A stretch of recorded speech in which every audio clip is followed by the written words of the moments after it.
Fala pessoal, essa semana a gente não teve aula devido ao feriado ser na terça-feira, a gente não teve o nosso encontro presencial, então eu resolvi fazer esse mapa mental para vocês aí no caderno.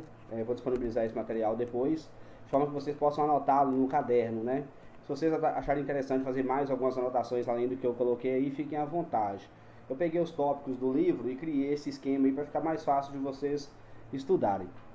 Então a geografia 2, aula 8, o tema é comércio. Então a gente percebe aqui que o tema comércio ele está colocado dentro daquelas três atividades, dentro daqueles três setores da economia, né? Setor primário, secundário e terciário, onde o comércio está no setor terciário da economia. O comércio, galera, ele vai estar inserido como uma atividade diferente da atividade industrial, por exemplo. É uma outra atividade econômica que vai gerar riquezas e vai proporcionar o ganho de riquezas por determinados grupos ao longo da história aí. Então, o comércio ele vai ser uma atividade econômica diferente da indústria, diferente da atividade agrícola. Então, o que é comércio? Comércio é quando você compra e vende a mercadoria e utiliza uma moeda. O escambo era um comércio? De certa forma, a gente pode colocar que o escambo não podia ser tratado como um comércio porque você não tinha uma nominação de valor para o produto que estava sendo comercializado. Você tinha uma base de valor, mas não tinha um valor nominal, um valor monetário. Então o comércio vai usar a moeda como monetarização daquilo que está sendo comercializado. Bacana? Então a gente tem a ampliação e uma organização de comércio global a partir do século XVI.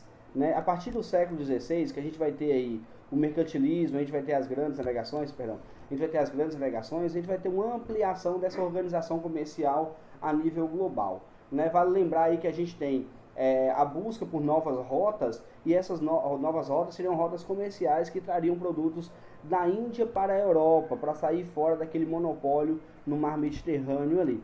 É bom entender o seguinte, que você tem um desenvolvimento do processo de comércio global aí. Inicialmente você tinha a busca de mercadorias para ser comercializado na Europa, e posteriormente com o desenvolvimento a gente vai ter o pessoal da Europa buscando outros mercados consumidores e outras áreas para estabelecer o comércio, outras áreas comerciais, tudo isso com o objetivo de ampliar o domínio econômico e a obtenção de lucro. Então a gente vai ter o comércio como uma forma de unir fornecedores e consumidores dentro de um mesmo espaço, seja ele virtual, seja ele físico, para você ampliar a sua circulação de mercadorias. Simples. Se eu consigo conectar, por exemplo, o produtor, vamos imaginar no mundo de hoje, no mundo global de hoje, se eu consigo conectar um produtor à China, por exemplo, que é um grande produtor global de abridor de garrafa, eu consigo conectar esse camarada, essa empresa, a um mercado consumidor tipo brasileiro, um mercado de Linhares, por exemplo, eu consigo fazer uma ponte entre esse fornecedor de mercadorias e esse consumidor dessa mercadoria, eu vou ampliar o fluxo, porque esse cara já não vai vender mais só dentro das áreas de sua atuação, ele vai expandir seu comércio e logo vai ampliar a circulação de mercadorias. Então o comércio global, a atividade comercial, ela vai ser uma das atividades que vai mais impulsionar a circulação de mercadorias no mundo. Porque só a industrialização por conta própria, ela não vai conseguir fazer isso, porque você tem que ter um terceiro aí, uma terceira pessoa entre o produtor e o consumidor, visto a expansão de mercadorias e de produtos nos mercados que a gente vai ter, principalmente a partir da Revolução Industrial. Bacana? Então o comércio vai ter esse papel aí. Então a gente vai um pouquinho na história do comércio, né? O que era o comércio antes, lá nas eras medievais, nas primeiras vamos pegar aí no século 5, 6, século 1, 2, você tinha a pessoa que comercializava, que era basicamente a mesma pessoa que produzia.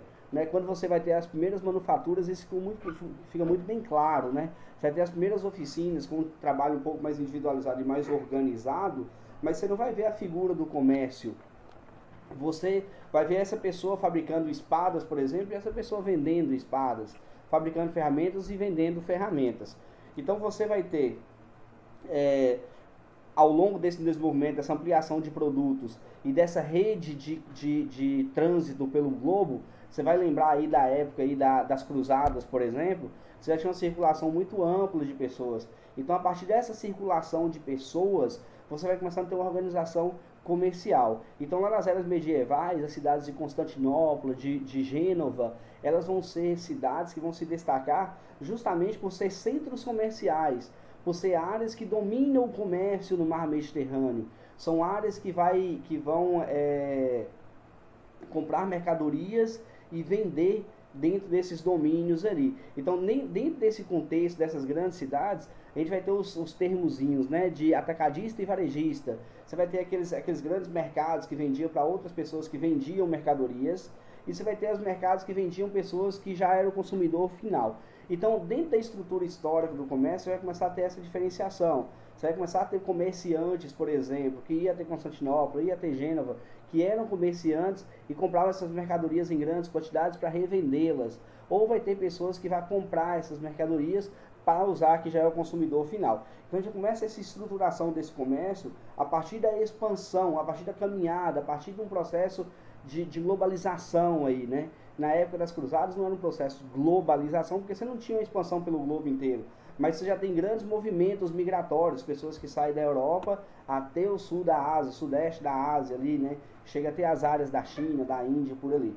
Então, a partir dessa ampliação do mundo, a partir desse movimento do populacional, dessas migrações, a gente vai começar a ter uma intensificação do comércio e uma organização da atividade comercial diferente da atividade produtora. Muito bem. Então, a partir daí, a gente vai ter interação global, né? Você vai ter o mundo se globalizando. A partir daí que eu falo é a partir das grandes navegações. Então, a gente vai ter dentro disso aí umas novas possibilidades de organização do comércio. Então, você vai ter, por exemplo, o comércio caracterizado pelo meio de transporte. Você tem o comércio realizado por vias terrestres, vias marítimas, vias fluviais e vias aéreas. O comércio marítimo, que é a circulação de mercadorias por navios, é o comércio mais intenso que existe no mundo hoje pelo o custo operacional, o custo de logística por navio. É o custo mais baixo que a gente tem de transporte de mercadorias hoje. E é onde o custo como um todo, né? Você vai ter muito mais mercadorias circulando a um custo muito mais baixo. Então, as grandes circulações de mercadorias que ocorrem no mundo hoje vai ocorrer via mar, via oceano. Por isso que cidades litorâneas em determinados países vão se desenvolver mais do que cidades interioranas, influenciadas pela possibilidade de portos, né? Portos de transbordo de mercadorias. Aí você vai ter áreas portuárias na China, áreas portuárias no Japão, áreas portuárias na Europa como um todo, como grandes áreas de desenvolvimentos comerciais. A atividade de transporte fluvial, que é por rios, você vai ver isso acontecer de maneira muito intensa, principalmente na Europa, onde os rios de lá eles são muito aproveitados para as atividades comerciais, seja para o transporte de matéria-prima, seja para o transporte de produto acabado ou para o transporte de pessoas. Como a gente está falando de comércio, a gente vai enfatizar mais mercadorias e produtos acabados. Então, na Europa, você vai ter uma concentração maior de uso da malha fluvial, então quando você usa os rios. Então, o transporte aéreo, que é um transporte mais rápido e que vai ser necessário para algumas áreas, algumas atividades aí. Por exemplo, frutas perecíveis, elas são transportadas via aéreas, porque não é todo navio que vai conseguir transportar, não é todo navio que vai ter a infraestrutura para levar contêineres refrigerados. Então, muitas vezes, frutas perecíveis, medicamentos, remédios, produtos de alta tecnologia são transportados por ponte aérea devido à sua segurança e à sua velocidade, né, a sua agilidade de viagem aí. A gente vai ter o comércio baseado no tipo de produto, né? Você vai ter produtos agrícolas, por exemplo, grandes commodities agrícolas, como milho, soja, no caso o Brasil produz muito, e vai ter outros também, vai ter trigo, vai ter sorgo, vai ter trigo, vai ter outros produtos agrícolas que são vendidos dentro de uma escala global, além de carnes, frutas.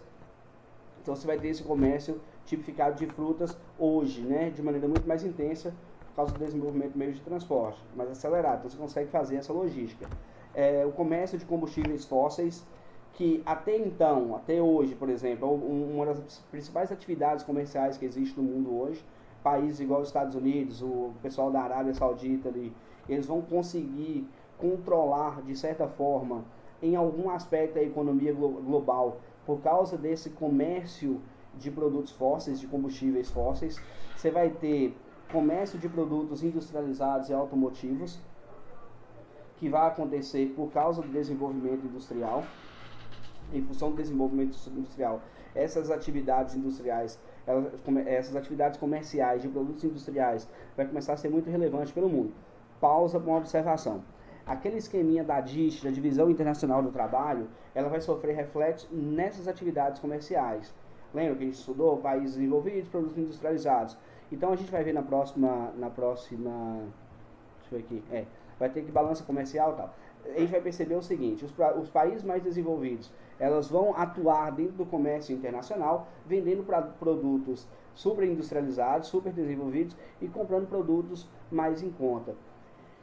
Essas relações comerciais, elas vão conseguir fazer a gente identificar quais são os países que dominam a economia de certa forma e os países que não.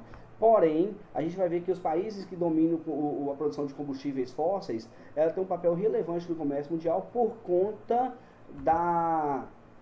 do tipo de produto que eles vendem, por conta da especificidade de produto que eles vendem, que no caso da Arábia Saudita é produto que só vai ter em grande quantidade naquela região. Então, de certa forma, eles vão ter uma influência no comércio global pelo tipo de produto que eles produzem. No caso do Brasil, por exemplo, o Brasil é um dos países que mais comercializam produtos no mundo. Né? Hoje a gente tem uma certa diversificação dos nossos produtos, mas ainda fabricamos e produzimos produtos de baixo valor agregado. O que faz a nossa balança comercial o que faz a gente ter a necessidade de produzir muito para ter uma balança comercial favorável, porque os nossos produtos eles têm um custo um custo inferior. E a gente vai ter o tipo de comércio por zonas geográficas, comércio interno e comércio externo. Obviamente os países que conseguem vender mais produtos para outros países, eles conseguem se capitalizar mais, eles conseguem atrair capital estrangeiro para o seu país e vai conseguir se desenvolver mais. O país que não consegue agir no comércio internacional, ele vai ter maiores restrições econômicas financeiras, salvo países como a China e a Índia, que tem um mercado interno ainda muito amplo e possível de ser explorado. E esses dois países, aí vai entrar em um outro assunto, que é a questão da descentralização industrial. Esses outros países eles conseguem ganhar dinheiro de outros países, não necessariamente por vender produtos, mas por vender mão de obra. Então os dois países são um pouco específicos nessa relação. O fato é que o interessante é você conseguir vender seus produtos no mercado internacional para captar dinheiro exterior.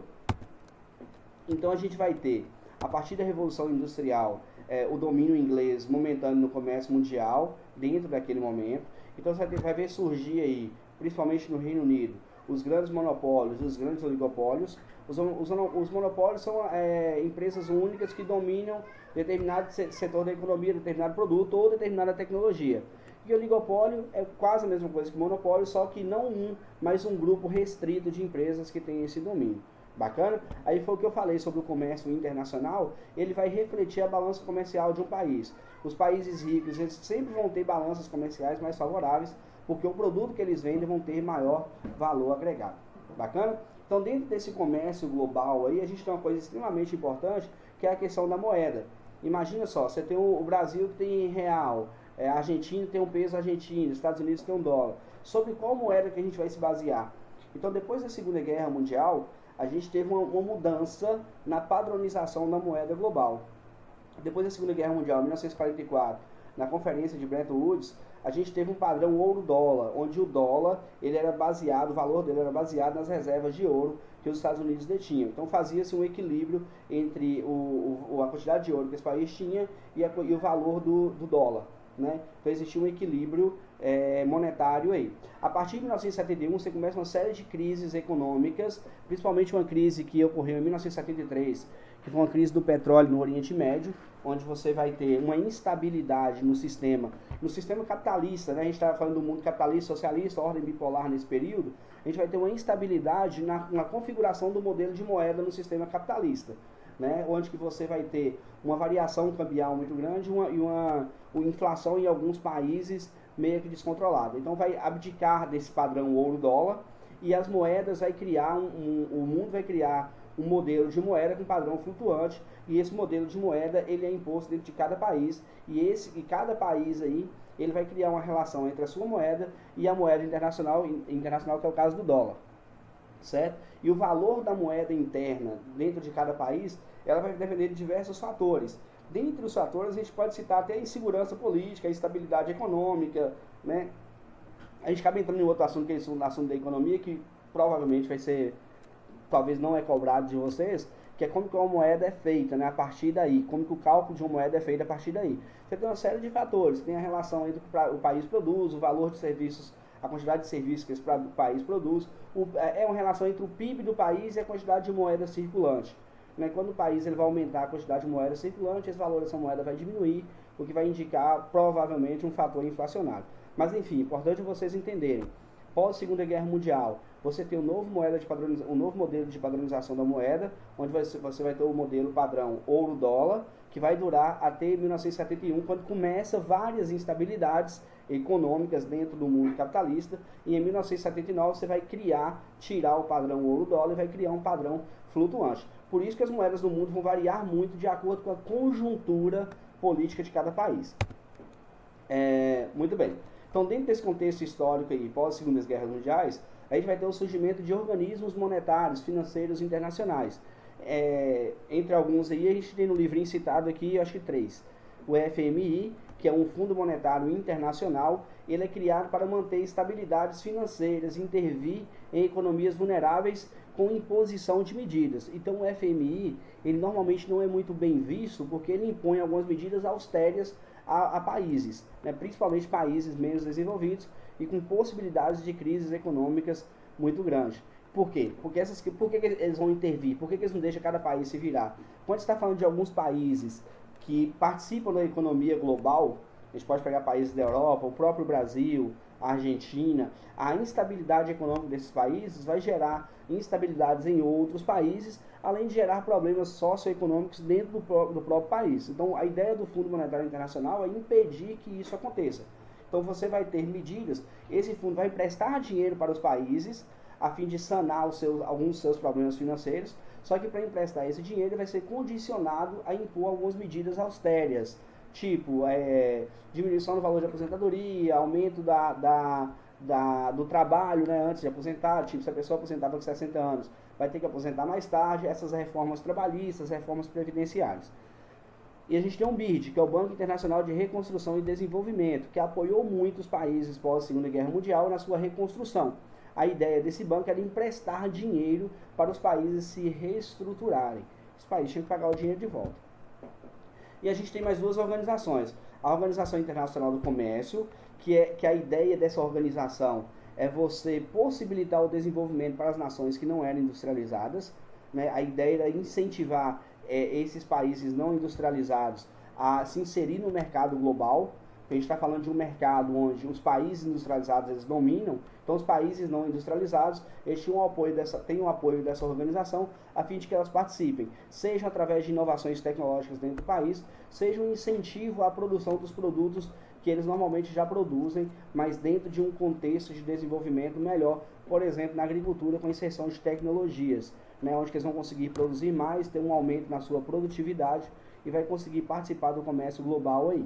Não necessariamente com produtos industrializados, mas com a efetiva produção agrícola para que participem do comércio internacional.